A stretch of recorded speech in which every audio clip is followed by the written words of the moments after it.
The Wild Project.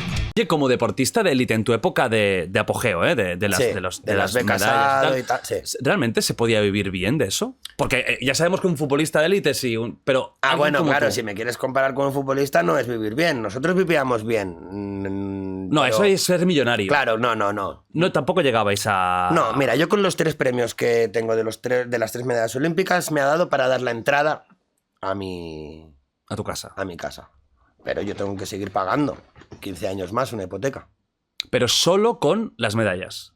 Pero luego entiendo que tú tendrías patrocinios, sí, ¿no? Yo desde que... No, yo nunca he tenido un patrocinio. Hostias, jamás. Claro. Jamás. ¡Buah! ¡Qué putada! Era el señalado yo. Siempre, por todos.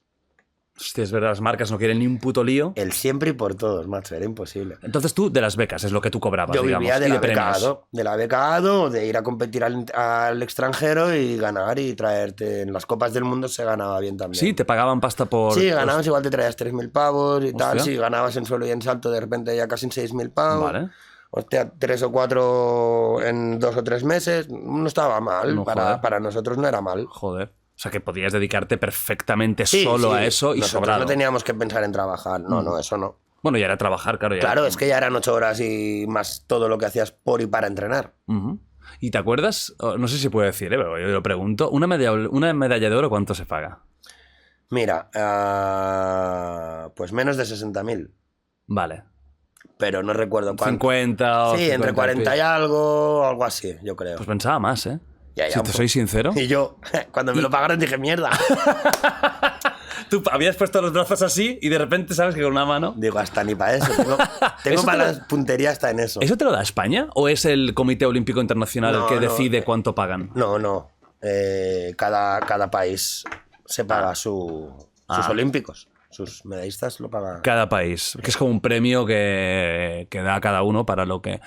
Pues te lo juro que yo me hubiera esperado más, ¿eh? Sí, pues mira, por ejemplo, en Rumanía, no sé cuánto dinero económico dan, más que aquí. ¿En Rumanía? Sí, pero es que además les dan un trabajo de funcionario de por vida. De estos de tráfico, de controlar el tráfico, me da igual. Pero trabajo de por vida. Hostia. De funcionario. Eso ya es cotizar. Yo tengo 41 años y empecé a cotizar con 30 cuando empecé a trabajar. Pero yo he estado 16 años en la selección que yo no he cotizado para nadie. Pero yo trabajaba para España. Hostia, es verdad. ¿Sabes? Entonces, bueno, ellos les dan una casa y un trabajo de por una vida. casa también. Claro. Y a partir de ahí haz lo que quieras tú con tu dinero, ¿sabes? Claro. Pero yo, o sea, aquí no es así, es diferente. Poco mal pagado, ¿eh? Vuestro deporte. O sea, mal considerado. Sí. Pero entiendo que esto será el atletismo en general, ¿no? Todo lo que no sea deporte masivo. No. O sea, nosotros, halterofilia, lucha, taekwondo, no somos deportes que movemos mucho dinero. Tampoco tenemos demasiados patrocinadores. Natación viven un poquito mejor porque además los clubes les pagan y demás.